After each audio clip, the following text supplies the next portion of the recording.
You know that moment when the lights go out, and for a second everything feels quiet, like the world just hit pause. That pause is the calm before collapse. In the first 72 hours after a societal breakdown, it's not the apocalypse everyone imagines. It's something far more subtle, far more dangerous. It's the unraveling of lanes, of trust, of expectation.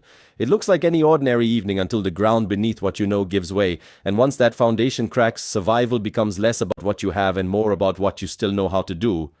The first 6 hours are the easiest. Strangely, people scramble for their phones, curse the outage, search for answers, they call friends, reboot routers, wait for the grid to come back. It feels familiar. That's the point. Human brains cling to normalcy like a security blanket because until that blanket unravels, fear stays just a whisper. But here's the thing, the moment desperation sets in, the script flips. Water stops flowing first, not because water is gone, but because pumps and pressure systems die. That taps into primal fear faster than hunger or darkness. Within hours, households panic. People who barely know each other share taps and storage tanks like treasure. The first survival insight you need, containing and protecting water, becomes your priority before the crowd surges. Secure jugs, gather rain, seal wells. Once the pressure fades, the convenience vanishes. The consequence of not doing this? Chaos at communal sources, conflict over access, and that's the kind of violence that doesn't make headlines. This section is based on practical field survival experience rather than formal academic sources. By hour 12, you start realizing the real infrastructure collapse is invisible. Communication lines collapse silently. No news, no updates, no reassurance. Phones go dead, radios go static, power banks die fast. What remains isn't just the problem of darkness, it's the aroma of confusion. In the stillness, desperation becomes louder than engines. That's where the second insight kicks in. Preserve your ability to communicate or observe quietly. A paper map, a hand crank radio, a simple notebook, these become more valuable than high-end radios everyone assumed would survive. Because now information knowing safe routes, resource drops, hostile zones becomes currency. And those who hold it survive longer. The method works because it preserves mental clarity when tech fails. The consequence is that you walk when others run. This section is based on practical field survival experience rather than formal academic sources. By evening of day one, shadows stretch and fear spreads, hunger and thirst sharpen teeth, people begin scavenging, grocery stores not safe, shelves are looted not just for food but for containers, detergents and basic hygiene because once water waste systems fail, disease rises fast. This triggers the third insight, hygiene and sanitation are the invisible defense against collapse. Soap, bleach, trash bags, not luxury but armor. A clean water source is good, but clean water plus clean tools and hygiene prevents sickness, which kills far more quietly. The method works because it reduces risk of infection, poisoning, dehydration. The consequence of ignoring it is high-stress desperation and a cascade of illness. This section is based on practical field survival experience rather than formal academic sources. Around hour 24, mobility becomes urgent. Roads may still be open, but fuel is scarce. Cars that work now are targets. Noise engines, sirens, generators become beacons. So the fourth insight emerges. Silence and stealth move you farther than speed or power. Walk when you must. Use footpaths. Hide movement in shadows. Keep tools low hum, low glow. Avoid bright lights.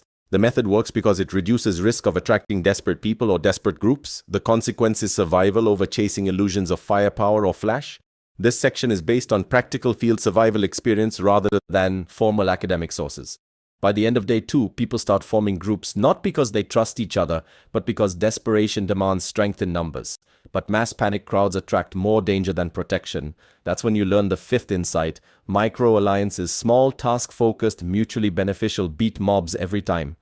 2 or 3 people with complementary skills, one who knows basic mechanical repairs, one who knows water or food sourcing, one who can keep watch or carry supplies is stronger than 10 people bickering over scraps. The method works because coordination remains manageable, trust stays traceable, and responsibility doesn't fracture under pressure. The consequence is stability in chaos. Breakdown in numbers causes collapse. This section is based on practical field survival experience rather than formal academic sources. By hour 48, sleep is erratic, tension hangs thick like stale air. People are hungry, resources are uncertain, trust is fragile. The world hasn't ended, but the rules have. This is where the sixth insight matters. Ration not by fear but by function. You don't ration food for fair shares. You ration for need, energy demands, weather, heat or cold, workload, carrying, guarding, scavenging, and health, hydration, rest, warmth. Rationing wisely means stretching supplies, avoiding waste, maximizing endurance. The method works because it buys time, and in crisis time is the invisible currency. The consequence of reckless rationing: exhaustion, mistakes, conflict, collapse.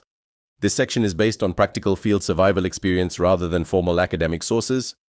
By hour 72, society has not collapsed, but the veneer of civilization has cracked. Rules shift overnight.